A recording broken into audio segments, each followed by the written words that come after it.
হেই বন্ধুরা, তোমরা সবাই কেমন আছো বলো? আশা করছি ভালোই আছো। আজকে তোমাদের সাথে যে ভিডিওটা আমি শেয়ার করছি, এই ভিডিও ক্লিপগুলো বেশ কিছুদিন আগেকার পুরনো। বিশেষ কারণবশত তোমাদের সাথে আমার শেয়ার করা হয়নি, মানে আমি একটু ব্যস্ত হয়ে পড়েছিলাম।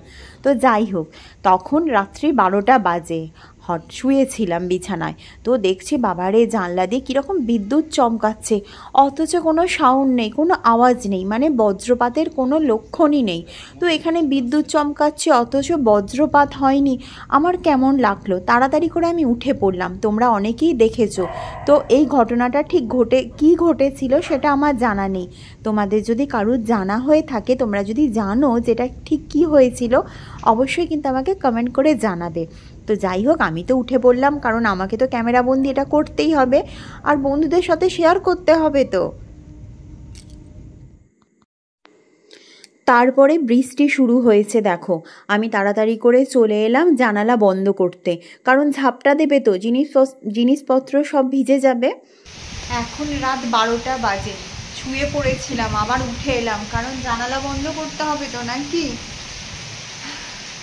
বাবারে যা হচ্ছে আকাশটা, অবশ্য যা গরম রেখেছিল, তো বৃষ্টি হওয়াটাও স্বাভাবিক, না হলে থাকতে পারতাম না।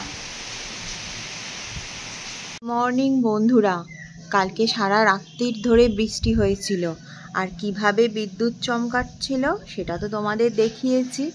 তো আজকে দেখো, আকাশ এখনো পরিষ্কার হয়নি, আকাশের মেঘ এখনো আছে, তবুও এইটাও তো তোমাদের সাথে একটু শেয়ার করব।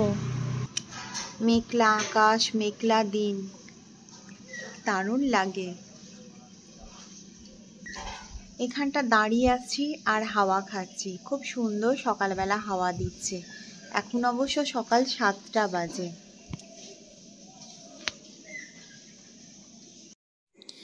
সেই দিন ঘটনাটা ঠিক কী ঘটেছিল তোমরা যদি কেউ জেনে থাকো, অবশ্যই কিন্তু আমাকে কমেন্ট করে জানাবে।